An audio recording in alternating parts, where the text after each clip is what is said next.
the shadow of your wings. ప్రార్థనా సమయం ప్రేక్షకులకు యేసుక్రీస్తు నామమున శుభములు. మనం లెంట్ డేస్ లో ఉన్నాము. గత వారాలుగా శ్రమలను గురించి ధ్యానం చేస్తూ వస్తూ ఉన్నాం. ఈ వారం కూడా శ్రమలను గురించి మరికొంత ధ్యానం చేద్దాం.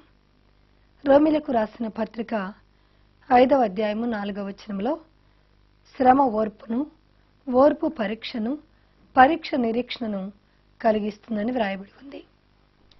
శ్రమలు లేని విశ్వాసము విశ్వాసమే కాదు. మన విశ్వాసమునకు పరీక్ష శ్రమ. శ్రమలలో దేవుని ఎడల మనం విశ్వాసం ఉంచినప్పుడు మనము శ్రమలను జయించిన వారం అవుతాం. శ్రమలనగా ట్రిబులేషన్స్, శోధన అనగా టెంప్టేషన్. ఆత్మీయ శోధన, శారీరక శోధన, మానసిక శోధన అనే శోధనలు మనకున్నాయి.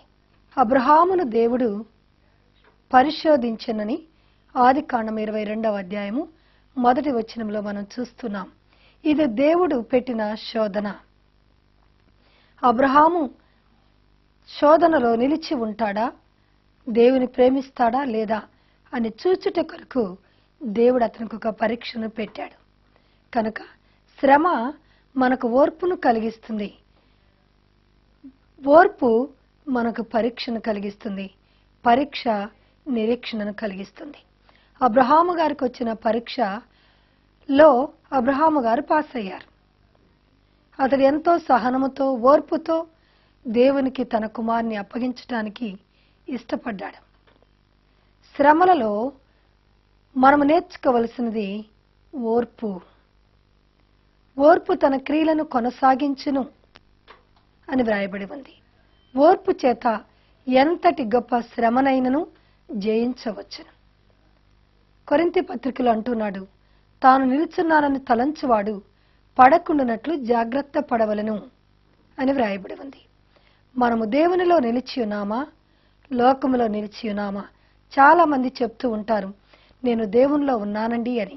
కానీ కొంతకాలం తర్వాత వారి యొక్క శ్రమలను బట్టి, వారికి వస్తున్న పరీక్షలను బట్టి, విశ్వాసము లేని స్థితిని బట్టి వారు పడిపోయినట్లుగా కూడా మనం అనేకులను చూస్తూ ఉన్నాం.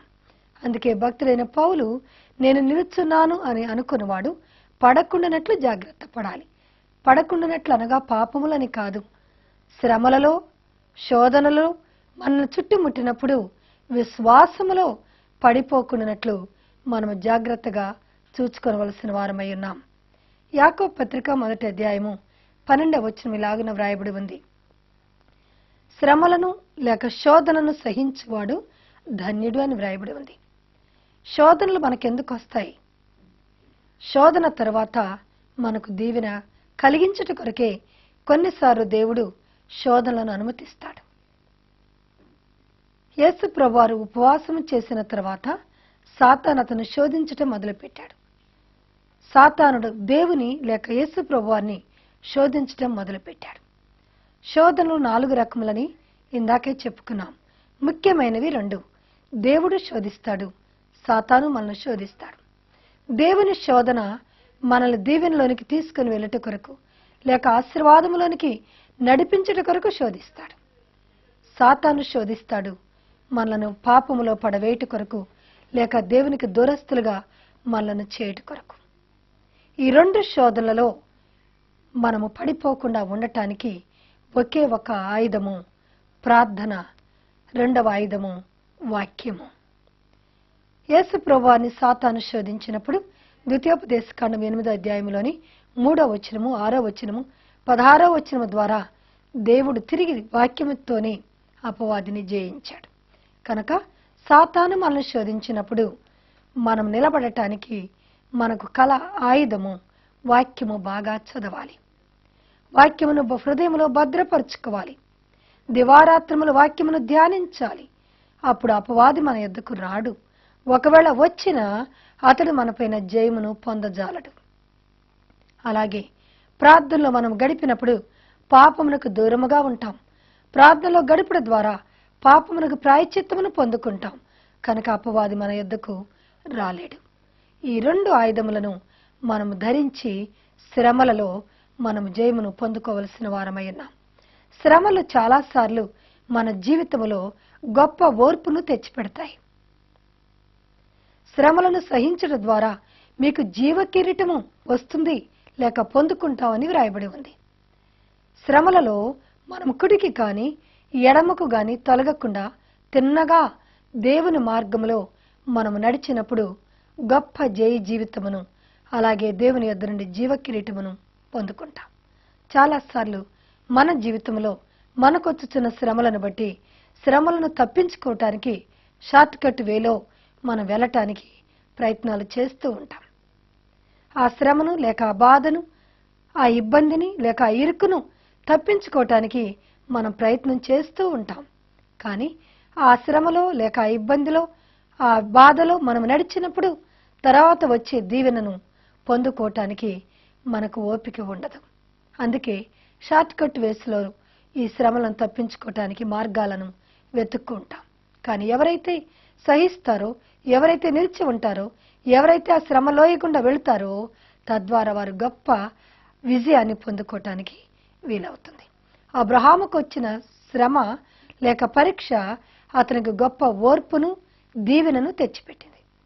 అలాగే దానియేలుకు వచ్చిన శ్రమ అతని హెచ్చించింది.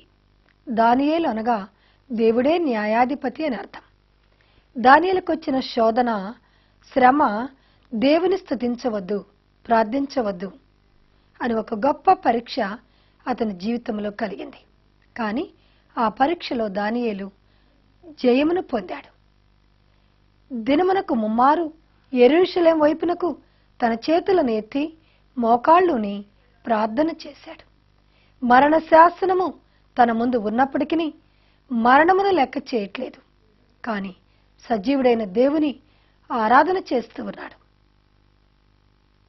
నెబుకద్నెజరు రాజ్యములో ఉన్న నేతలు వచ్చి దానియేలు మీద పితరులు చెప్పి దానియేలును సింహపు బోనులో వేయించారు. సింహాల మధ్యకు వెళ్ళటానికి సిద్ధపడ్డాడు. కానీ తన దేవుని ప్రార్థించవద్దని చెప్పిన ఆజ్ఞను అతడు అతిక్రమించలేదు. దానియేలు సింహపు బోనులో వేయబడ్డాడు. దేవుడు సింహములకు ఆజ్ఞ ఇచ్చాడు, ఈ దినమున మీరు ఫాస్టింగ్ చేయాలి. నా కుమారుడు మీ మధ్య ఈ రాత్రి గడపటానికి వచ్చి ఉన్నాడు, లేక ఈ దినము గడపటానికి వచ్చి ఉన్నాడు. నరవాసన చూస్తే గంతులు వేసే సింహాలు ఆ దినాన మౌనముగా వాటి స్థలములు అవే కూర్చొని ఫాస్టింగ్ చేశాయట. ఎందుకు? దేవుని కుమారుడు, దేవునికి ప్రియుడైన వాడు, దైవాత్మ కలిగిన వాడు, జ్ఞానవంతుడు, భక్తిపరుడు, దైవాత్మ పూర్ణుడు, ప్రార్థనాపరుడు వారి మధ్యకు వచ్చాడు గనుక సింహములు తమ నోళ్లు మూసుకొని కూర్చున్నాయి. కనుక దానియేలునవేమీ కూడా హాని చేయలేకపోయాయి. మనము కూడా ప్రార్థనాపరులమైతే, ధ్యానపరులమైతే, దైవాత్మ పూర్ణులమైతే శత్రువైన సాతాను మనల్ని ఏమి కూడా చేయలేడు. అతడు గర్జించు సింహం వలె ఎవరిని మృంగుదునా అని వెతగుచూ తిరుగుచూ ఉన్నాడని 1 పేతురు గ్రంథం 5వ అధ్యాయము 8వ వచనంలో వ్రాయబడి ఉంది. అతడు సింహములాగా తిరిగినప్పటికీ అతని నోటిలో పడకుండా దేవుడు మనల్ని చేయాలి అంటే మనము ప్రార్థనాపరులమై ఉండాలి. కేవలం ప్రార్థన చేస్తే సరిపోదండి. యథార్థమైన జీవితము, పరిశుద్ధ జీవితము మనము కలిగి ఉన్నప్పుడు మాత్రమే సాతాను మనల్ని చూచి పారిపోతాడు. సాతాను మనల్ని చూచి భయపడతాడు. సాతాను పెట్టే శోధనలో, శ్రమలో మనము జయము పొందాలి అంటే పరిశుద్ధ జీవితము, ప్రార్థనా జీవితము కలిగి ఉండాలి. అబ్రహామును దేవుడు శోధించినప్పుడు ఆ శోధనలో అబ్రహాము జయము పొందాడు. దానియేలును సాతాను శోధించినప్పుడు, సాతానీయమైన మనుషులు అతన్ని శోధించినప్పుడు, అసూయ చేత అతన్ని పట్టి బంధించినప్పుడు ఆ శోధనలో దానియేలు జయము పొందాడు. సింహాల బోనైనాను సంతోషముగా వెళ్ళేను, ప్రార్థించి నా వెంటనే రక్షించే నీ హస్తము. ప్రార్థించిన వెంటనే రక్షించే నీ హస్తము. యెహోవా నీ నామము ఎంతో బలమైనది, ఎంతో బలమైనది, ఎంతో బలమైనది. సాతాను యొక్క శోధనలో దానియేలు గారు జయము పొందారు. దేవుని యొక్క శోధనలో అబ్రహాము గారు జయము పొందారు. కొన్నిసార్లు సాతాను మనల్ని మానసికమైన శోధనలో పెట్టి మనల్ని నలగొట్టుచూ ఉంటాడు. ఆ సమయంలో దేవుని వాక్యమును ఎక్కువగా ధ్యానిస్తూ ప్రార్థన చేస్తూ గతమును గుచ్చి భవిష్యత్తును గుచ్చి ఆలోచించక ఏ దినమునకు ఆ దినము దేవుని పైన మన భారాన్ని వేస్తూ ఆయన సన్నిధిలో గడుపుట ద్వారా మానసికమైన శోధనను, సాతాను మనకు తెచ్చిపెట్టే శోధనను మనము జయించగలుగుతాం. చాలాసార్లు సాతాను మనల్ని శారీరకమైన శోధనలో పడవేస్తూ ఉంటాడు. నేత్రాశ, జీవపు డంబము, శరీర ఆశ. వీటిని జయించకపోతే సాతాను ఉచ్చులో మనం చిక్కిపోతాం. చూచినదల్లా కావాలని కోరుకోవటం, శరీరముతో కోరికలను తీర్చుకోవాలని ఆశ కలిగి ఉండటం, ఉన్న స్థితి కంటే గొప్పగా చెప్పుకొని జీవపు డంబమును కలిగి ఉండటం, ఈ మూడు కూడా దేవునికి ఇష్టమైనవి కావు.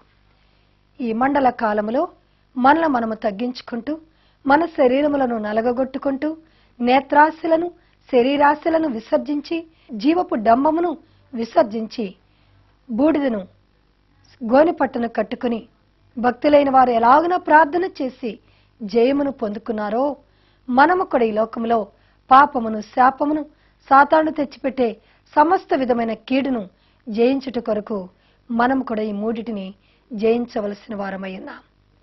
శ్రమల వలన గొప్ప జయ జీవితం ఉంది. శ్రమలు మనం హెచ్చిస్తాయి. శ్రమలు మనకు తగ్గింపు జీవితాన్ని నేర్పిస్తాయి. శ్రమలే భక్తునికి ఆశ్రమం కలిగిస్తుంది. శ్రమల వలన విమల మార్గంలోనికి మనం వెళ్ళటానికి వీలవుతుంది. శ్రమలు మనలను దేవుని స్తుతించేటట్లుగా చేస్తాయి. దానియేలు జీవితంలో వచ్చిన శ్రమ రాజుకు వచ్చిన కళ అతని జీవితమును హెచ్చింపచేసింది. రాజుకు వచ్చిన కళను మరిచిపోయేటట్లుగా చేసింది కూడా దేవుడే. కళను, కళాభావమును చెప్పుట ద్వారా దానియేలు యొక్క స్థితి ఉన్నతమైన స్థితిలోనికి వెళ్ళిపోయింది. కనుక భక్తి అనేది మనల్ని ఎల్లప్పుడూ కూడా పైకి ఎత్తుతుంది. భక్తిహీనత అనేది మనల్ని క్రిందకి లాగివేస్తుంది. దానియేలు యొక్క భక్తి అతనిని ఉన్నతమైన స్థానంలోనికి తీసుకుని వెళ్ళింది. నెబుకద్నెజరు యొక్క సంస్థానములు అతని అధిపతిగా చేసింది. ఉన్నవారందరిలో అతను హెచ్చించింది అతని భక్తి మాత్రమే. అతను జ్ఞానవంతుడు, సౌందర్యవంతుడు, సకల విద్య ప్రవీణుడు. కానీ వీటన్నిటికంటే మించినది అతని యొక్క భక్తి. దినమునకు ముమ్మారు అతడు దేవుని సన్నిధిలో మోకరించి చేసిన ప్రార్థన అతనికి గొప్ప జ్ఞానాన్ని కలిగించింది. రాజు యొక్క కళను, కళభావమును తెలియచేయుట చేత రాజు అతన్ని హెచ్చించాడు. కనుక కొన్నిసార్లు శ్రమలు మనలను ఎత్తి చూపిస్తాయి, ఇతరులకు మనల్ని హెచ్చింపులోనికి నడిపిస్తాయి. కనుక శ్రమలు పొందుచున్న వారులారా, శ్రమల వైపు చూచి నిరాశ చెందకండి. మీకు ఒక ఆశ ఉంది, యేసే. ఆ యేసు పైన ఆనుకొనండి. ఆయనను నమ్మకముగా సేవించండి. మీ యథార్థతను విడవకండి. ఒక దినమున తప్పక దేవుడు మిమ్మల్ని హెచ్చిస్తాడు.